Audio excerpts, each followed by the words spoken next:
What's going on, guys? Welcome to In the Zone. I'm your host, Garrison Roy, and this is where we dive deep into the world of skill acquisition, mental in the zone, and also various training zones.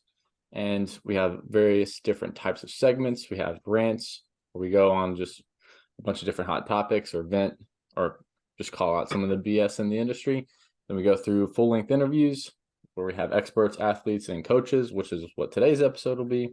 And then also quick mental game hacks to help elevate your performance.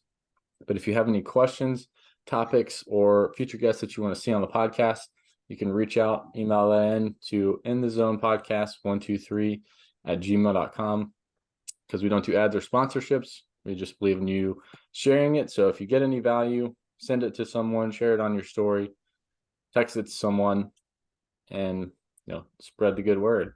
But without further ado, we're going to go ahead and move into our part 2 with Tanner Pruett. What's going on, man? What's up, man? How are you? Doing good, doing good. Well, since our last recording, you recently took on a new position with MASH Baseball. Tell us a little bit about that. Yeah, so facility out in Minnesota, and really I'll be helping running their pitching department. So it'll be Weston, Jermaine, and I just basically running the off-season development programs, running the college summer programs and things like that, and just making sure that those guys have what they need. Oh, absolutely. And I think Weston was one of the first ones that I saw that used like the pulse or I guess the driveline like Modus sleeve back in the day. Yep. It was previously Modus, but he started doing a traditional throwing program with those little sleeves and stuff. So, it sounds like it's going to be a really cool fit where they, respect the data side, but also know how to respect the other sides of it that are kind of more nuanced and need feel and have the art of actually pitching. So Yeah, it'll be a fun experience for sure. Especially being, in front of these kids on a regular and watching them grow and adapt as they go through these programs. oh yeah, it's totally different than remote training or something like that whenever you get to see them in real time and actually see how they're able to problem solve and go through all that stuff. That's really cool. Yeah. It's exciting for sure. Yeah, no doubt. Well, we left off our last recording. We were talking about kind of what we were just touching on there, but more of like how athletes can have what I've deemed a term as game slippage, right? So like they train really, really well, or they blow it up in there, they have really good numbers, everything's good and controlled settings. But as soon as they get into the game where there's a bunch of other things kind of hitting the fan, that's where they kind of had that slip back, either back to old habits or, the performance drops, whatever it might be. So, how would you as a coach coming in, let's say just a brand new athlete that you haven't seen before, and he's having one of those issues, maybe he's like, lights out in the pen, can dot it up, and then all of a sudden he just starts spraying balls as soon as he gets in the game. What would be some of the first thing that you would look at? Yeah, I would just sit down and have a conversation with them. I would ask like, hey, when you're in your bullpens, you're fine, but when you're in games, as you can probably tell, like doesn't go so well. So I would ask, like, what do you notice? What's different? Like, what goes through your mind? What are you paying attention to more now that you're in a game situation? Like, are you like worried too much about the hitter? Are you upset because your coach is calling your pitches and you don't have the conviction behind it? Could be part of it. Yeah. That's usually a big one, is coaches calling pitches and they don't like it. But like what's different, or is it the uniform that you're wearing? Are you not used to that jersey? Is it heavier than what you would train in, or is it lighter, or what have you? Like, what is going on that's different? And if they say, I don't know, then that's where in a training situation, I would try to just put as much information as possible in a session. And then maybe from session to session, kind of slowly scale back to figure out like, okay, when we took this out, that's when you performed well. Oh yeah. Let's add that in, and let's just train just kind of maybe with that context. So maybe if it's just simply keeping track of counts. Like you throw a dummy hitter in there, plastic or a live person, and they throw it as fine. But as soon as you say, okay, we're going to keep track of counts, and then they start spraying balls and it's all over the place. Well, maybe we don't even have a hitter in there. We just keep track of counts. Yeah, no, totally. And you could put a little bit more pressure with it, maybe have, simulated guys on the Mm-hmm. bag, or, you're kind of giving them other things to pay attention to, like, hey, take some looks here and then Yeah. go.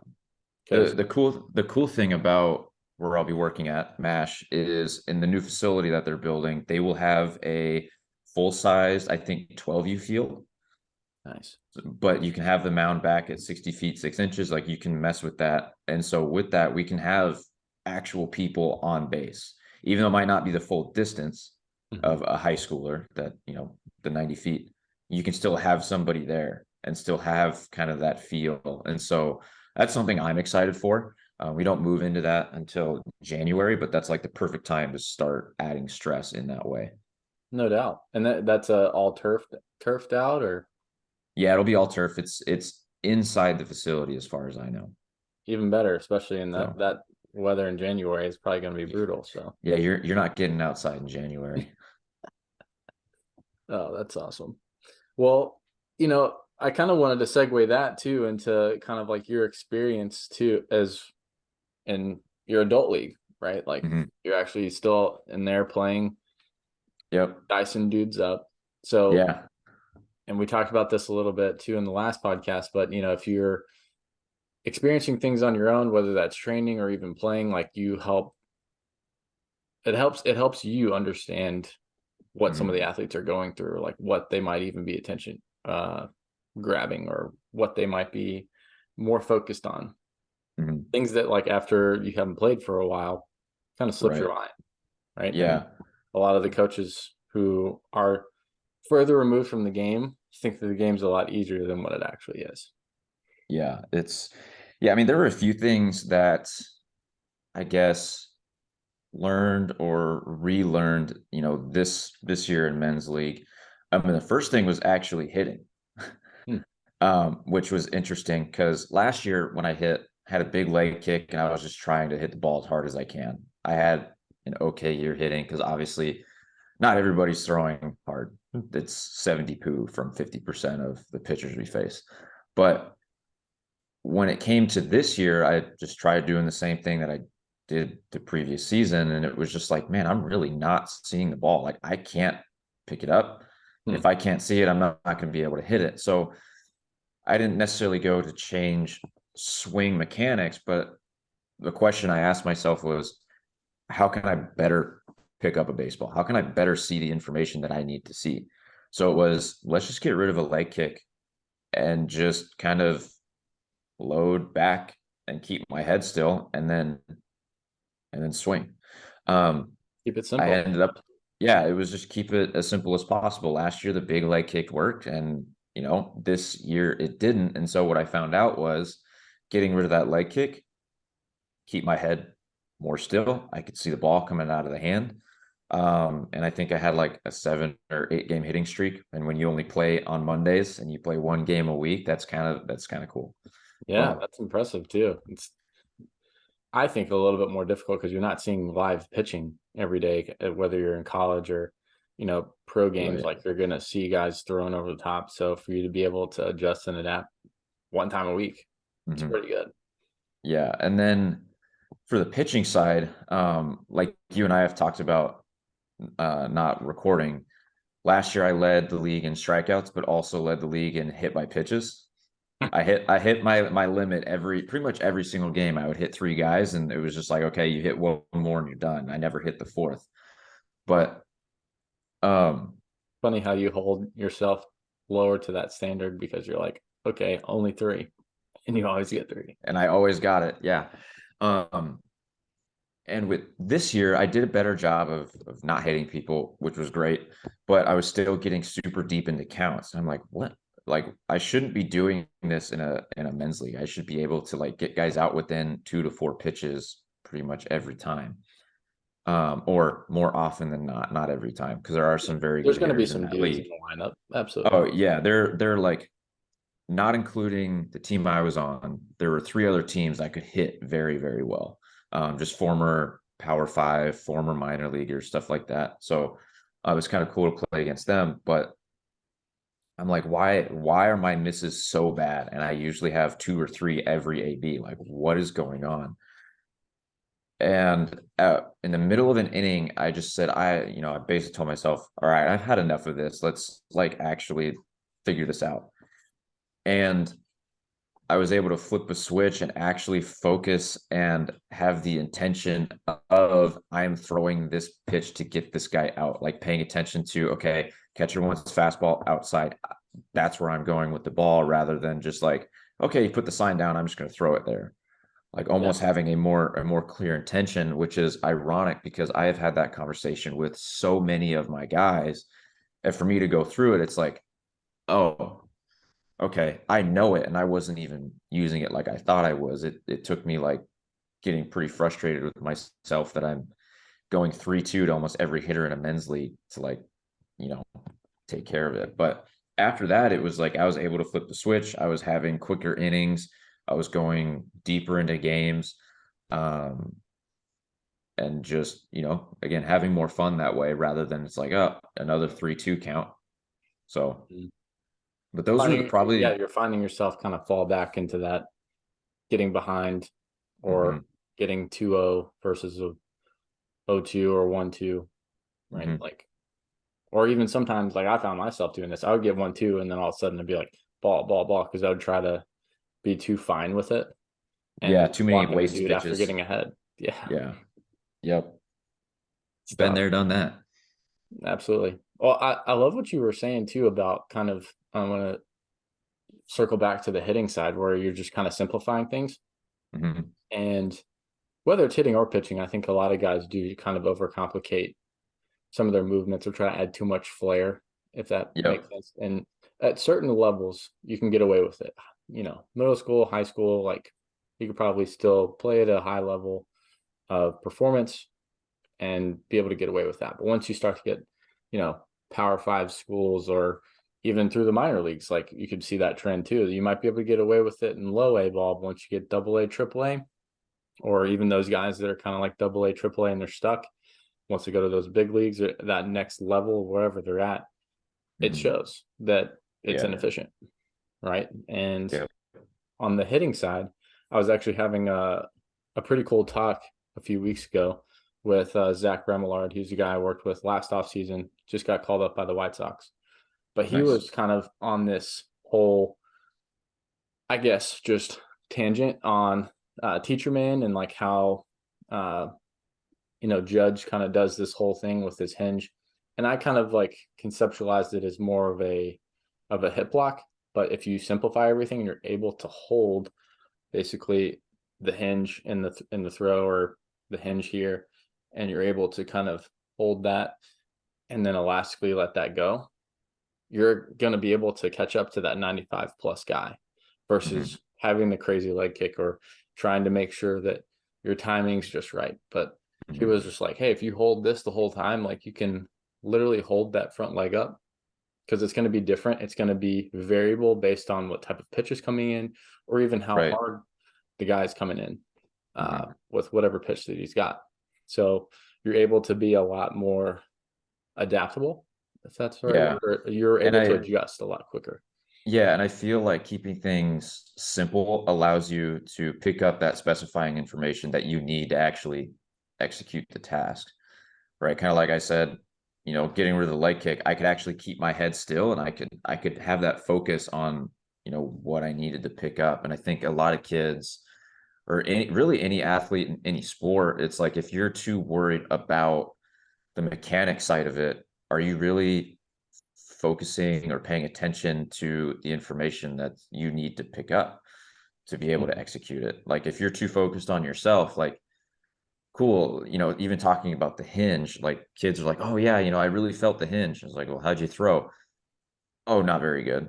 It's like, okay, so I felt the hinge really well, but my performance sucked.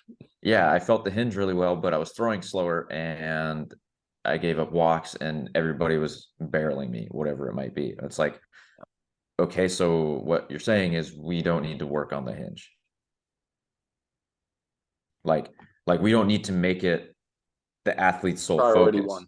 Yeah. Right. Like as a coach, I could be like, hey, we're gonna do a couple constrained activities to help you feel it. But other than that, like I'm not gonna put that at the forefront. The number one thing is performance in Oh, my. absolutely. Well, and I love what you said too on our previous recording about plyos, right? It should be something that you're doing more as an exploration of movement. Mhm, And that's where I think a lot of guys are getting lost in sometimes these days is they overdo the field drills. They overdo all these things, and that's where they kind of get domed, mhm. for lack of better terms, right? They're just all intrinsically focused and trying to move perfectly or move a certain way that, you know, all from well-meaning coaches, myself included, they're trying to get them to move a certain way. And it's like, hey, like you just kind of move like however you're feeling for that day. Mhm. Feel it out. This you should attack it more as like a primer, like even Yeah. in lifting terms, it's like, hey, like you're priming the movement and then go use what you got. Yeah. If you disconnect from that perfectionism of trying to move a certain way, it's so much more freeing later on where you're just like, all right, cool, I'm here to compete and ball out. Yeah. And I feel like when you take away the constraints or even the corruption of what some coaches will do, and I've done it. I've done it early in my coaching career to where it's like, oh, you need to move this way. Like when you take all of that away, they're going to more than likely move as efficient as they can at that point. Strength levels, skill levels, age, are they going through puberty or a growth spurt? Like their body, if you just let it be, it's probably going to move as efficiently or as pleasing to the eye as it possibly can. But then that's when the coach comes in and is like, okay, we need strength, or hey, there's a physiological component that you don't really have control of that we're going to try and address in the warm up or some basic soft tissue work or things like that that will allow them to move a little bit more free. Yeah, absolutely. Well, and to your point too, like as far as feedback from coaches, less is more Mm-hmm. for a lot of guys. And it seems like on the outside, like maybe a parent or another coach that's looking is like, this coach doesn't really say a whole lot, or he's not doing a whole lot. And it may Yeah. at on the surface seem like it's lazy, but at the Mm-hmm. same time, it's really not. You're just like, look, we're letting him do his thing, and that's actually going to yield better performance than me barking a bunch of verbal cues in his face the entire time. Yeah. Like when I think about that, it's like yeah, parents are paying for a coach's expertise, right? But when the athlete is doing the thing, how many different thoughts are going through their head? Oh Even if they yes, only have one coach, like they probably have more thoughts than they need. So then adding a coach's voice is probably not going to help unless it's like, hey, it's been 15 minutes or it's been 10 minutes or just kind of depending on how the session goes. And you're like, okay, this hasn't gone well. Let's try something else. Or hey, this hasn't gone well. Why do you think it hasn't been going well? What are you thinking about? What are you paying attention to? What are you intending to do? And actually try to understand the problem that they're trying to solve. Maybe they're trying to solve a completely different problem than what you designed the task for. So mm, then it's up to the coach to then redesign it to maybe make that problem a little bit more obvious as to what they're solving. We talk about affordances, like making that invitation for that move or for that problem solving opportunity a little bit more obvious, right? Especially with younger kids. I feel like that's a big thing. Whether it's like a field activity or the actual sport itself. Um, for field activities, it was like, okay, you need to beat this defender through one of these three scoring gates, if you want to call it that. I'd set up cones, but I would make one the obvious choice. Like if I go to this scoring gate, I'm gonna win. yeah, it's But a then I lot would have larger. It's closer for you to go to. right, but I would have the other two options available so they can at least make that decision because I don't tell them what the easy one is. I won't ever. It's there. They have their defender and they have the other two scoring gates. But also the defender might pick up that's the easy one I need to beat him there. And then so it becomes even more interactive. But again, to the offensive athlete trying to score, it's okay, that's the glaring solution to what I'm trying to do. Let's try to go there and then adapt accordingly. But it's making that invitation for whatever movement or whatever problem solving you're trying to accomplish, making it a little bit more obvious. Again, depending on the athlete. Oh yeah. I think that's a beautiful way of kind of summing up what an affordance is for some people who'd be like, what's an affordance? What does that even Mhm. mean? It's so all these fancy terms, blah, blah, blah. There it Yeah. is in its simplest form, Hmm. pretty much. But uh in a team setting, or I guess more for what we're probably more used to, PFPs, for example, right? Yeah. Um, I think a great way of having some of those affordances is putting a man on third every single play, right? You have Hmm. someone that's always there. And the goal obviously is don't let that guy score. Yep. But, you throw in any situation or any type of thing at them, let's say you can switch the situation up. You're like, hey, there's two outs or there's one out. Then, two outs, the obvious choice is, hey, field it, get the easy out. Yep. One out, obviously, the Kind main of looking back. get that guy at third. But Hmm. really, at any point, if there's a guy at third, you gotta keep him from scoring, right? Yeah. Or on 100%. the flip side of the offensive side is to get the guy to third, Hmm. get that next guy over there. So if you're having all of these setups, all these different situations, I think that's kind of a really obvious, you know, affordance in a way where it's like, okay, Hmm. hey, like you have to get this out if it's two outs Yep. without even really saying anything. It's like, hey, he's going to score Hmm. if you don't get this out. Right. Or you can even go even further and go, what inning is it? Sure. Is it Oh, the first three? Do we, what's the score, and start adding even more context that way? Because if the defensive team is up by a few runs, and does that runner even matter? If it's less than two outs early in the game, yeah. probably not. But if it's a one-run game and it's the seventh, eighth, or ninth, okay, that's a little bit more pressure. We need to make sure that that guy does not score. Hmm. Yeah. No, I love that. I mean, it definitely does matter. And especially, if you are playing in an inter squad or scrimmage and like, okay, our bottom of our lineup's coming up. We Mhm. don't really have a chance, even if we are the home team, to come back with this. Or, little situations like that. But it's really cool to see how guys figure things out, and then you just have so many more teaching points available. Where it's like, hey, Mhm. like why did you do that? Yeah. Or, it was a ground ball at second, and he was like trying to get the guy on the pickle. I'm like, hey, it was two outs. Just get the guy out at first. Don't be Yep. distracted by him. Right. Mhm. And there's, what with me using as that example for like middle school kids, like they're still just learning the game and Yeah. getting a little bit more baseball IQ, which I think a lot of coaches today will agree that the baseball IQ is kind of suffering.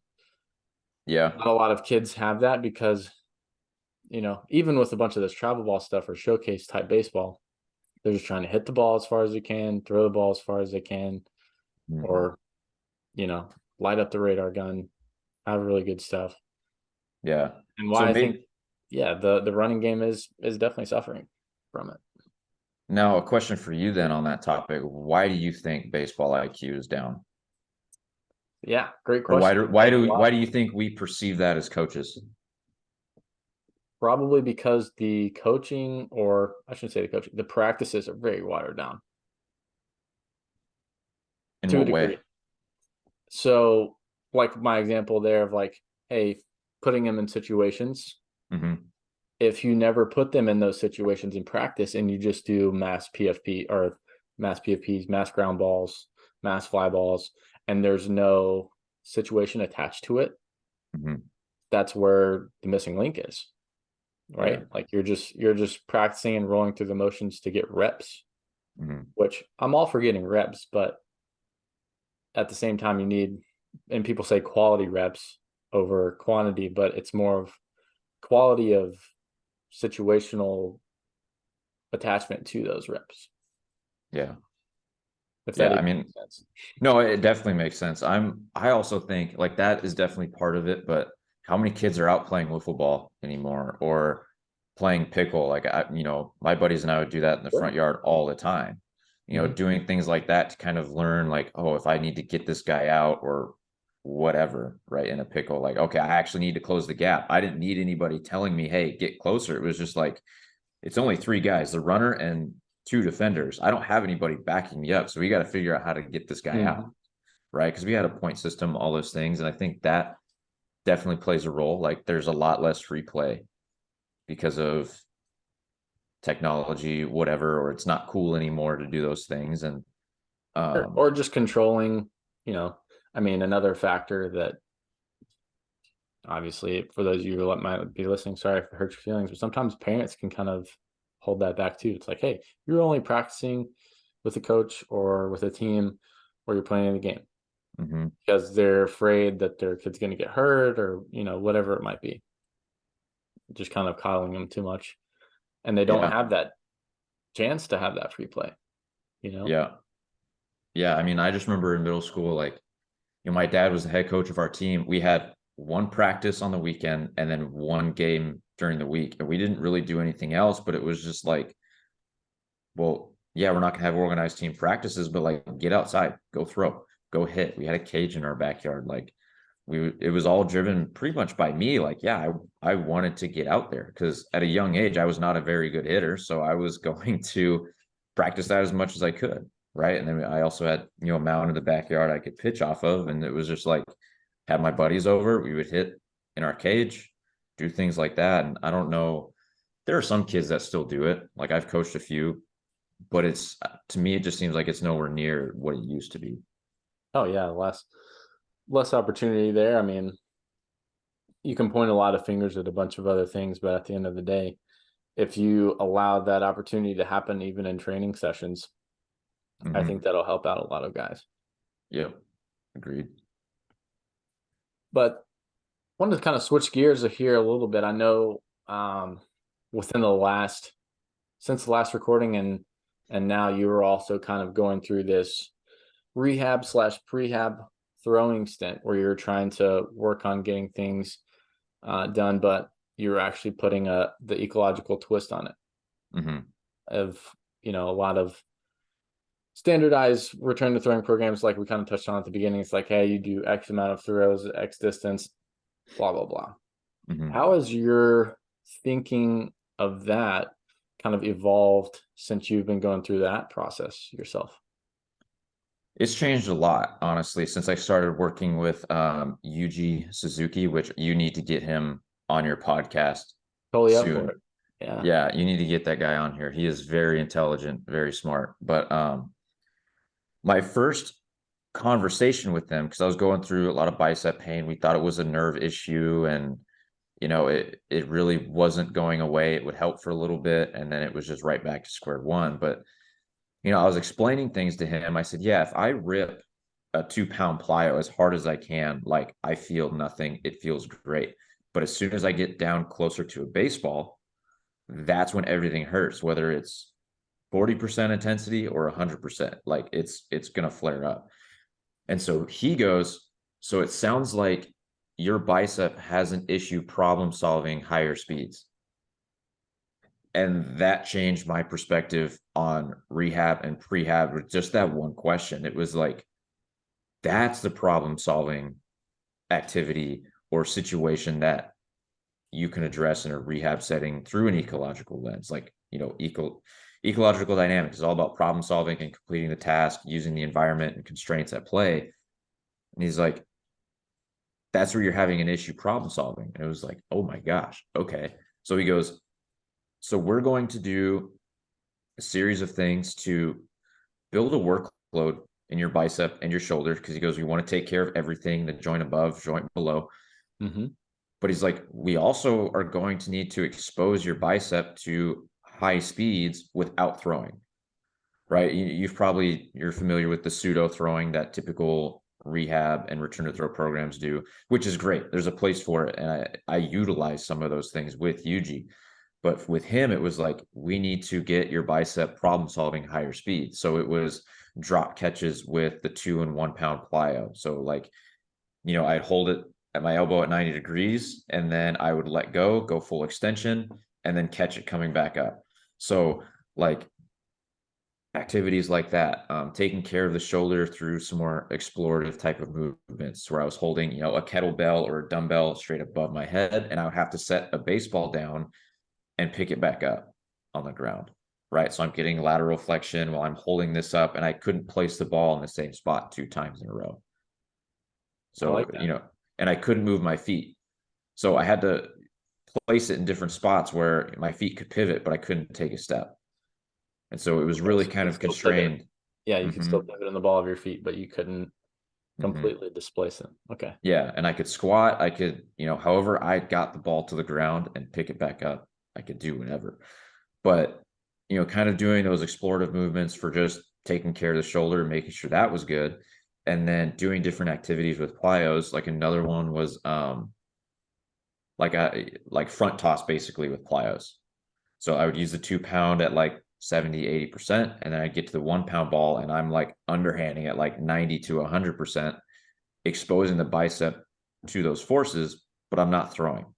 Hmm. And it would mimic some of the pain I was feeling when I was throwing, but not to that extent, if that makes sense. There's like, okay, yeah, this is actually triggering some of those things and building a tolerance to it, and telling the bicep like, hey, it's okay to handle these stresses and adapting and all of those things. And so I've had zero bicep pain probably for the past 2 months, which is incredible because I've been trying to get rid of it for 2 years now.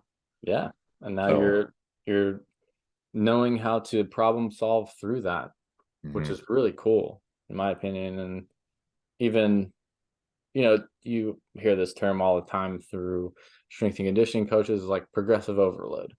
mhm, Yeah. And I think you have that in multiple situations, not only in rehab training or throwing, really just in life in general, right? mhm. Like whatever your current capacity is, and you maybe do way too much. Let's say, simplicity's sake of like you throwing at a certain miles per hour, and then all of a sudden you jumped 5 miles an hour up, then you're Mhm, like, oh, okay. Your body doesn't really know how to recover and adapt from that yet mhm. because it's way too much of a jump. So then it's like, okay, hey, let's slowly progress back up to that 100% of that throwing intensity, but also still Mhm. progressing how the bicep or how whatever body part needs to move. I think that's really Yeah. brilliant, actually. It's really cool. Yeah. Again, like I said, Yuji is very smart, very intelligent, and I'm still working with him. Gonna go through a full, men's league off season with him and just kind of see like where it goes from his perspective. I love that. Absolutely. So what other I guess things that you would be probably implementing once you go over to MASH? Like what are some other things you're looking forward to seeing there? Yeah, I think, I really enjoy the explorative warm-ups and being able to have, because I'm gonna have groups of no more than 6 at one time, which is like a perfect size for, we're gonna be in Yeah, a three groups of cage. two or yeah. Yeah, we're gonna be in a cage where I think it's like 2 bullpens wide, and we can pull the net back so then we have a little bit more room where the plyos are thrown. But I think I'm gonna have a lot of fun with that, just because I don't think those guys are getting that. I mean, not many people are. Like, I mean, how many sessions are you gonna observe and watch them bear crawling, flow lunges, or like playing small sided games? Like, it doesn't happen very often. Oh, sure. And Well, in your typical, lesson type of, just business model, right? Like you have kids that roll in, they're throwing, warming up for a 30-minute time slot. You're only getting to see them on the mound. You don't see them problem yeah. solve or do anything else. And like the other thing too is they're sitting in school all day being told Mhm. exactly what to do, exactly how to do it. So like, why not give them the first 10 to even 20 minutes of just like, hey, here's a game, we're gonna play it. This is your warm up. We'll go. Like, But let them enjoy it. Let them get that energy out because I mean, you've probably seen it too. I mean, you've coached club ball in the past before, I would assume, right? yeah, When you try to do an organized warm up with the team, what usually happens? Like a all of traditional warm up. yeah, Like, everybody's going through the motions. They're like, right. And they're talking to each other, they're yeah, goofing around, and then the coach gets pissed. It's like, you do realize they sat in class for about 7 to 8 hours where they had no creativity, no ability to express themselves, and they signed up for a sport to be able to do that. And you're mhm, still not allowing them to. Again, I've done it, but it's like looking back, it's like, wow, I was really restricting them, and they probably really hated the first 20 to 30 minutes of practice. So why not get them to enjoy it? So then they're bought into the rest of the session. And then not that it's important what they think of you, but it's like, wow, this coach is really cool. Like he lets us have fun instead of it being a military type of style, like camp, if you want to call it that. I don't sure, know, but yeah, like just you need more buy-in. exactly. Well, if this is a coach listening in, what would be some examples on how they could implement that just simply in the warm-ups?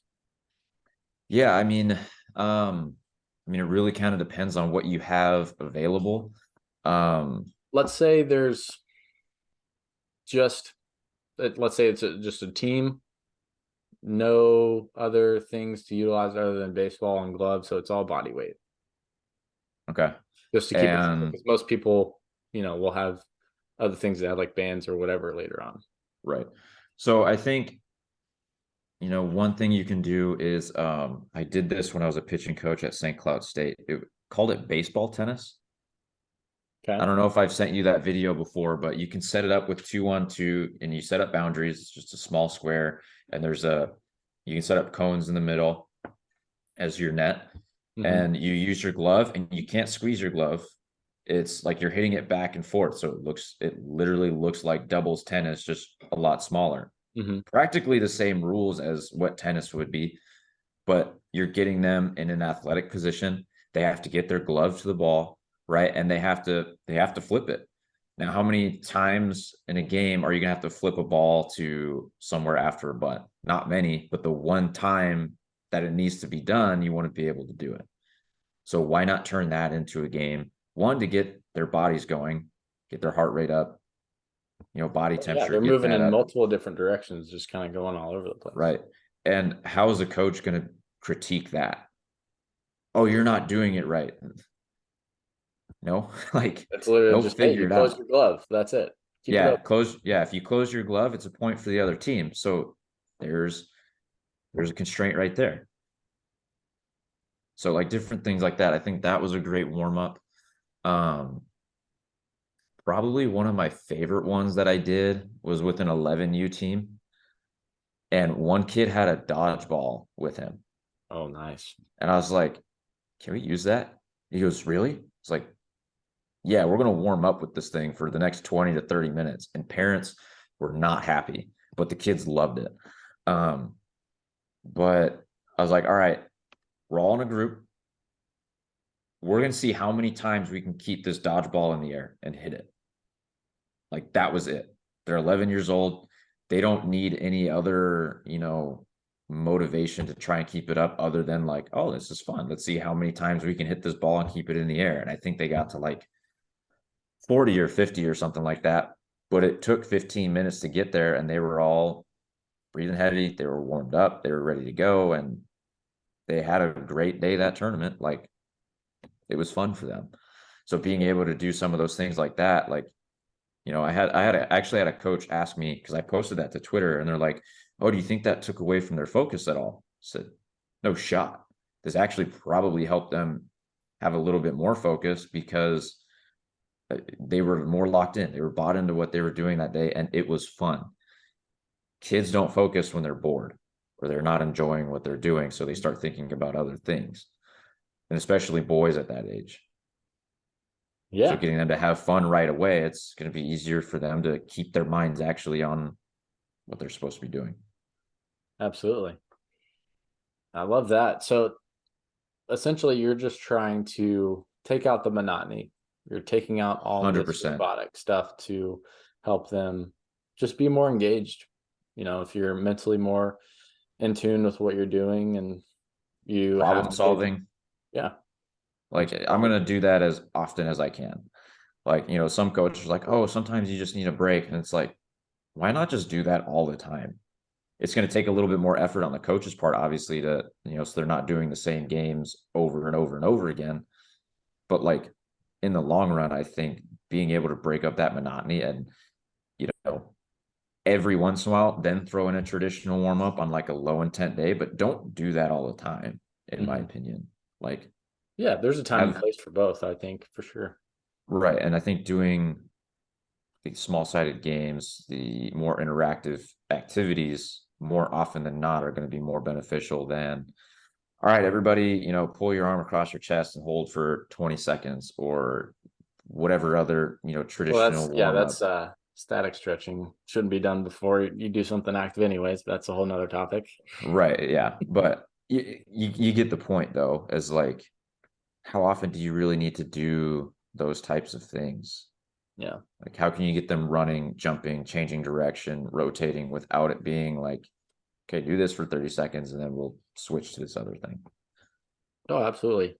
What would you, I guess last thing for maybe a coach might be asking this, for maybe let's say 80% of the guys are being interactive, moving around. And then there's maybe the shy kid or the kid who's kind of maybe a little ostracized without even really knowing it. It just happens. Like, how do you get Mhm. him to interact more? Or do you kind of put him in the center of everything? I wouldn't say put him in the center right away. This is also, it would depend on, who else do you have in this group? Like maybe going up to one of the other guys that's maybe a little bit more outgoing and say, hey, we're going to do a partner activity. We're going to do some kind of 2-on-2 thing. I'm going to pair you guys up and just have them together. So he can't sit there, that the shy kid can't be there and be not as interactive, because then the outgoing guy is going to lose because his partner isn't doing what he's supposed to. So, creating affordances, creating constraints, like, okay, you're paired up with the outgoing guy, like interact, do the activity, like have fun with it. And if he clearly shuts down, then probably talk to the kid and be like, hey, what's going on? Is there something going on outside? Or just try and figure out what's going on with that kid. But I think the first thing I would do is do a partner activity and say, hey, you're going to be paired up with the outgoing guy that's in this group and you're going to go at it together. There you go. Because I then like that. because then you have to teach the outgoing guy how to communicate with somebody that probably isn't going to say much. And you're also teaching the shyer kid how to How to communicate speak up. because Yeah. he's not saying anything. So he's going to have to say something for their team to be successful. Yeah. Now that's really great. I love it. Yeah. Awesome.